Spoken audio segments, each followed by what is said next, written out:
各位听众朋友，大家好，欢迎收听治安简报室，我是主持人 Eric 庄。这是一个专为治安从业人员顾问，或者是你是企业的 IT 管理者，或者是你是企业的治安长打造的一个周报型节目。那我们会以每周一次的时间，带你去掌握重要的治安资讯，然后也带你了解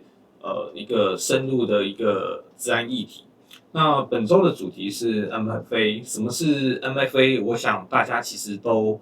耳熟能详，但是其实也没有仔细的拆解过。那我们今天会用三则跟 MFA 有相关的新闻，带大家把这个MFA 这里彻底了解了一下。好，那在开始之前呢，我们先要讲一下我们的免责声明。因为我们制作的内容今天是2025年的8月8号，那内容会有时效性的问题，因为治安都跟时间是有相关的，好，所以如果你是很多年后才看到这则影片的话，你可能要再调查一下时效。好，那内容准确的话，因为都是本人独立制作的，所以如果内容有误或者是有人为疏忽的地方，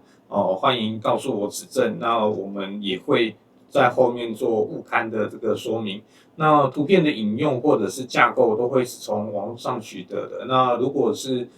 有厂商觉得这个引用内容不妥，可能可以需要下架的话，请告诉我。那我会尽力可能都是重绘或者是跟概念是相同的方式来做这件事情。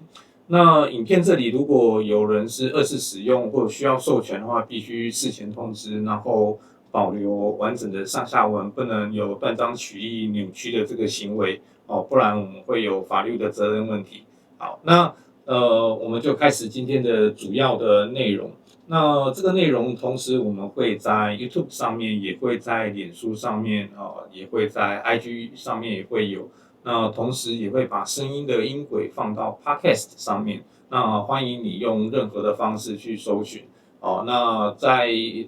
每一个平台里面，我们统一的都会是 SECBRIF Secure Brief 这个治安简报师这个名字来去让大家可以做搜寻的动作。好，那我们来看这个治安的新闻亮点。微软正式淘汰了 Authenticator App 上面的密码管理与自动填充的这个机制，好，那让用户开始转向 Passkey 通行钥匙，好，那这样子我们在上面就其实是已经没有这种自动填密码这个机制，它把这个自动填密码的机制移到它的浏览器端，所以在8月1号在 Authenticator App 上面其实就已经没有自动填密码这件事情。那它其实也是逐渐转向 Passkey 的一个现象。那以我自己在微软上面的账号，我已经把它换成了使用Passkey 的架构。那使用 Passkey 的架构的好处是，我里面就没有密码。那换言之，想要在我这里偷密码，就会稍微是比较难的一件事情。好，那 Passkey 它其实这个通行钥匙，它其实是一个基于加密的逻辑，然后它是在FIDO2 的这个标准下面，它不需要简讯，也不需要密码，你只要有手机，甚至有脸、有指纹，那你就可以完成 Passkey 的这个使用。所以这个是一个passwordless 的一个这种转换的一个关键的一个重要事件。好，那另外一则新闻是行动装置的风险上升。好，那预有2400种恶意程式在锁定登录这个 MFA 的这个机制。那主要这个是一个德国的治安公司Zebron 他们发表了一个他们的报告。那他们研究以后，他们在市面上他发现有2400多种 App 恶意的程式，然后他去扫描我们的有关密码这个读取这件事情。比如说像现在我们可能转账银行会转这个1741的密码，用简讯传给你，甚至是你登录像星宇航空，或者是登录这个华航或者是长荣，他们现在都会发简讯或者是发 email 的方式通知你说，你的一次性密码是什么？那去达到第二次验证的这个机制。如果以企业来讲的话，我们只要企业的员工的手机是会接触到公司的敏感资料，那此时我们就要考虑这件事情，说，我的员工里面是不是会有安装这种有风险的程式？那我们可能需要有 MDM 的产品，这种防侧载的机制，我们要能够监控碰到我们公司机密资料时，他的手机里面有没有一些敏感的内容、敏感的东西在里头。好，那此时也不能单单只谈，我已经有部署 MFA 了，例如我们航空公司里面有部署 MFA， 然后它是发 email 发一次性的密码到你的信箱里面啊。那如果有人在侧录你的 email 的取得时，那是不是就会产生的一种风险？好，所以对于企业来讲，其实要去思考这件事情，就是我的机密资料里面是不是会有这件事，这个议题。那再来就是这个尚未完全面部署能有治安漏洞的这个澳洲退休基金。好，那澳洲退休基金这个其实也是很有趣的一个现象啊，就是因为 MFA 它有部署，但它不是一个强制启用。那不是强制启用会发生什么事情呢？就是有人有用，有人没用啊。好，那有人有用，有人没用，那是不是就会产生了另外一种风险？那他没启用，是不是就有可能有凭账号密码就可以进去了？如果他账号密码掉了呢？那账号密码比如被前面的这种侧录装置侧录走了，那是不是没有二次验证的可能呢？所以他没有打开，他就没有嘛，没有就是没有保护嘛。所以如果假设你的企业里面目前没有部署 MFA， 没有去考虑这件事情，那你应该要好好慎重考虑，因为如果你的网站只是有账号密码，然后再加上图形验证，现在很多都是账号密码加上图形验证嘛。那你账号密码加上图形验证，是不是就会发生一件事情？如果账号密码掉了，图形验证又被这种可辨识图形的内容的机器人辨识出来了，那是不是就等于没有？所以如果你登录的方法还是只有一个因子跟判断你是不是人的图形验证，它的强度其实是不够强壮的。好，那相同的这个澳洲退休基金这个故事里面，其实几年前我们在台湾也有相类似的故事在发生。其实就是券商几年前在部署这个交易安全凭证的时候，他要部署的时候，他验证的是个人的账号密码，然后再补上一个因子。这个因子是什么？这个个人的身份的出生年月日。那如果你用这个人的出生年月日来判断他是不是他，那如果假设这个人的个资已经掉了，已经身份证掉了，账号密码掉了，然后个人资料也遗漏在外了，那他可能只是去某一个网购平台买的东西，它上面有他的个资，这个个资掉了，那因此是不是就能部署这个凭证呢？它是不是就是危险的？所以以这个故事来讲，其实台湾券商几年前也遇到过这个挑战，那目前其实都换了，就是不再以个人这种固定的因子来去做辨识这件事情。所以以上这几则新闻其实就是想要让大家知道说，其实 MFA 要部署，但也要有用，然后也要让它可以启用。那接着我们就到我们今天的主题了。那什么是MFA？ MFA 其实有几大类别。那第一个是我们所知道的这个知识因子，就是使用者知道的资讯，然后它有常见的密码或者是PIN码，或者是安全问题。那像我们以台湾的例子是，银行常常在辨识你的那个安全问题，可能问你的小学念哪一间？那当然了，比如说像国外，他们就不只是像这个问题，他说，你可能你最爱的城市啊，你出生在哪个城市啊？你第一次去旅行的地方是什么啊？然后你最爱的国家是什么啊？你最喜欢的动物是什么，你最喜欢的球队是什么，这都是属于安全问题。但是越 personal 越容易知道，但是它会不会透过社交工程取得，它是有可能的。那再来是PIN码，PIN码它就是以数字为组合的主要成分嘛，所以 PIN码它也会有一个风险，就是它很容易猜。那 PIN码其实像以前很多网站，它其实有 PIN码的设定，像跨国的那个旅行集团，它 IHG 以前就是用 PIN码，那最近也改掉了。那像日本航空，它以前也是用 PIN 码，那最近也把它这个 PIN 码的方式也换了，就是你从网站上登录，你可能就不能用 PIN 码，你是要有 Web 的专属的验证方法。那 PIN 码其实以前是设计来说，打电话的时候我们用 PIN 码可以做验证，那因为电话是可以输入数字的嘛，所以这个都是属于已知的。那 PIN 码是好猜测的，它可以用强力撞击的方式，很容易就把它撞破的，它比密码还容易。那我们可以想象的 PIN 码啊、密码啊，它其实都是一串字串，它其实是保护的强度其实是很弱的。那这个是属于这个就是 something you know， 就是这种你知道的这个资讯。再来是 something you have。就是使用者你拥有的一个实体。那我拿一下我的工具，就是像我这个我这个包包里，我包包里面就有这种各式各样的实体 key， 像这个是UB key， 这个是 UB key， 那这个是有指纹功能的，这是有指纹功能的，然后这个是比较简易型的。那简易型的也会相对的比较便宜。这种实体的 token 呢，它其实因为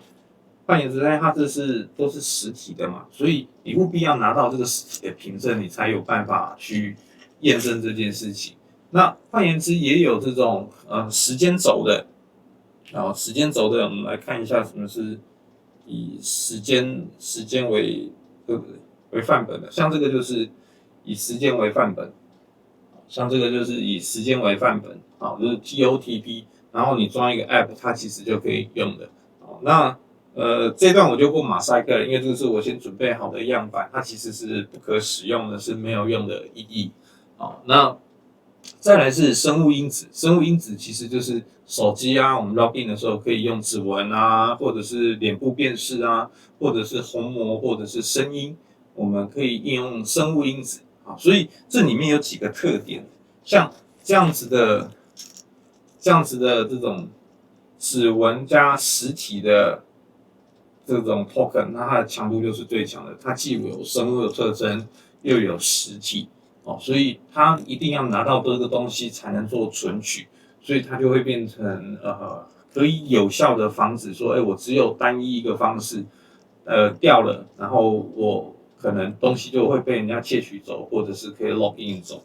那其实我最近也有在 Trade 上面看到一个例子啊，它的例子其实是他的故事是在讲他在国外旅行，然后他的这个 Google 的这个Authenticator 这个 App。然后他被人家的同步走了，所以他的这个加密货币就被人家转走。所以因此在思考这件事情说，你要想，他到底有没有被偷走的可能？就像举一个例子，就是你把这个东西放在你家门口，比如家门口我们放了一把物理的钥匙，然后你放在鞋柜里面，坏人就跑到鞋柜里面，就把这个鞋柜里面的钥匙打开，就进家门。你家里面有锁，可是这个锁放的位置太简单了，太容易被人家取得，那它就是有问题的。我们可以用这个方式来去思考这一类的议题。所以这个延伸里面还有很多就像行为因子。就是客户的使用习惯，他是不是打字的间隔样貌，滑鼠滑动的样貌，那这种就是属于风险评估的模式。那阿卡买上面其实就有像这样子的产品，它就是用风险评估的方法，在分析你上网的位置、上网的行为，甚至是地理位置，就是登录的环境啊、IP 啊、装置啊，然后是不是我一下在台湾登录，一下在大陆登录，甚至是我上班的时间在新竹上班，但我登录的时候呢，却是旁边的星巴克用 VPN 的方式进去。哦，那这个其实就是可以引发一个延伸的分析因子，你用了什么地方，你是不是用了 VPN，然后你时间的位置是不是合理的？哦，所以这里面呢就构成了一个我们的主要的安全体系，就是我在这个身份验证的过程里面，是不是能够有效的保护？好，那我其实是想要跟大家多探讨像这个议题哦，就是如果你是透过 YouTube 看的话，你可以看到我的影像啊。那如果你是 Podcast 听的话，那你就听我的叙述啊。就是这个 TOTP 的形式，其实就是一种它基于肚子里面有一串字串，然后加上时间摇晃出来的6位数字。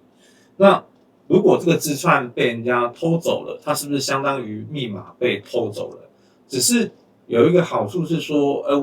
他从 A 地方取得了账号密码，但是他还要再去一个特定的位置，再拿到这个隐性的这个字串才能完成 TOTP。好，它至少摆放的位置已经不一样了。那它有没有被偷走的可能？有。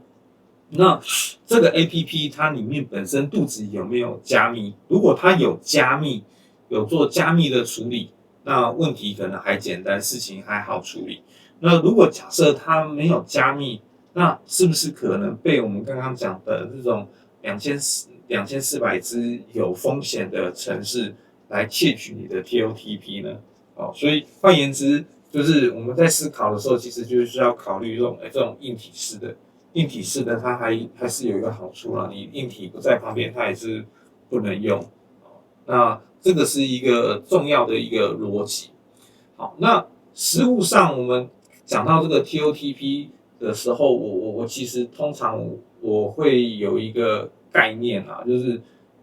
假设你的企业现在还没有 OTP 这种一次性验证，然后混合多个因子的。如果没有，那你至少要用这种简单这个 TOTP 的形式先部署起来。假设你没有 TOTP， 你更危险，因为就像我刚刚讲，你只是把那个钥匙，把那个家里的钥匙放在门口的鞋柜，那坏人就到你的鞋柜翻翻，找到钥匙，那就可以开门进去。哦，那有了 TOTP 的形式是，我家里面除了有钥匙以外，我的那个锁可能我还要按一下密码，那至少你有按了一下密码，哦，那至少会进步一点点。那再来这种技术的网像常见的简讯啊、email 啊，简讯对于简讯来说，它其实也是有可能被扫描或者是被拦截的。哦，那简讯也有这种 SS7 的攻击。好，那 email 的话，也有人是去窃取 email。那现在 email 几乎都是加密的啦，就像我念书的那个年代 ，email 传输的过程其实很多都是没有走在加密频道上面的。那现在其实都走在加密的通道上面。好，那因此 email 它也是一个选择。好，但是如果假设它跟我们刚刚讲的那个 Threads 上面那个故事，他的账号密码被人家偷走了，然后 Google Authenticator 上面的这个一次性验证也被人家 sync 走了。好，那他也被 sync 走了，那其实如果 email 也被入侵了，那它其实也是很危险的。所以像我自己的逻辑啦，我的核心全部都用 passkey。那我 passkey 的主要放在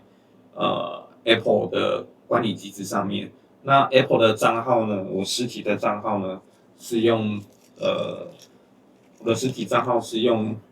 YubiKey 来去做保护，所以我有实体账号保护这件事情，所以会有实体账号。实体的这个 token 不好意思，实体的 token，所以变成是如果你要进去我的 Google， 那你就要想办法先hack 我的手机，然后我的手机里面要用 passkey 登录，那你就要有我的生物辨识，你才能用 passkey 登录我的 Google。好，那难度就会上升嘛，所以一阶一阶我们就需要提升这个难度哦，不能很单纯的就是思考这个问题，我们都要反向思考，这里有没有被拿走的可能，有没有被偷走的可能，那控制权是在什么位置？好，所以我越往严谨的核心区，因为我的 passkey 主要都管理在 Apple ID 上面，好，所以我的 Apple ID 也要被管理，所以我的 Apple ID 用物理管理。那我平常生活要方便，我用 passkey 储存在 iPhone 上面，我统一使用 iPhone 管理我的 passkey，所以这样就会有效的去抵抗这样子的攻击问题啦。那也比较容易有一个结构的概念，所以对于企业来说，我们不能说我们先不做这件事情，我们其实都是必须要有 MFA 的，那不管你用哪套产品、哪些方案来解决，你都要去思考，我这个 MFA 要怎么部署，管理机制为何，那它本身的弱项是什么？那也不能因为它好部署，但它有弱项，而我们就先不加强，我们应该先求有再求好。所以很简单的一个逻辑就是，我应该要用很容易的方法先把它部署起来，接着我再往下进步。比如说，我要把 passkey 的这个部署进去，我有一定的门槛，有一定的难度，所以我们就需要先做这样子的挑战，先解决这件事情。所以对于我们来讲，我们应该很单纯的先求有再求好，你一定要有 MFA 的机制，如果没有 MFA 的机制，你一定会面临一些风险，就是你账号密码掉了怎么办？如果你的企业的签核系统又是可以从外部登录的，如果你可以从外部登录只依靠2串数字就登录，那其实是很危险的，所以我希望能够用这种方式带给大家这样子的资讯整合，可以知道这样子的故事。好，那本周我们其实谈了3个跟 MFA 有相关的一个重大的新闻，那也希望让大家知道 MFA 不是万能的，它必须要有正确的政策跟实作下，它才能防护。那接下来也许我会更深入的去讨论每一个的动作原理，比如说 passkey 啊，或者是FIDO2 的这个运作，好，那也有企业是实做到，比如说，我真的 login 我的内部的 OS 的时候，我的手机是配合 MFA 系统，然后可以弹出一个生物辨识，我辨识完了我才放行，这个实务上其实也是可以做得到的。好，那希望大家会喜欢我帮大家准备的这个知识。好，那这个知识里面我会发布在3个平台，那同时会有 Facebook， 也会有 Google， 也会Google 的 YouTube 上面，然后也会放在 Podcast 上面。那如果 Podcast 上面你可能想要看到我配合的简报的话，就可以到 YouTube 里面去做搜寻。那我希望这个内容是可以带给大家有帮助的。那也欢迎大家在各式各样的讨论区跟我们接触跟讨论。然后如果我这里讲的可能有误差的，也欢迎来跟我们做指正的动作。那我是 Eric 庄，欢迎大家订阅我们的频道，欢迎订阅留言分享，然后可以帮助你在资安或 IT里面有更进一步的知识跟进一步的认识，那也欢迎你分享给你在这同一个产业的朋友。那我希望用浅显白话的内容让你知道，这个是在做什么的，那它可以做什么事情。好，谢谢大家。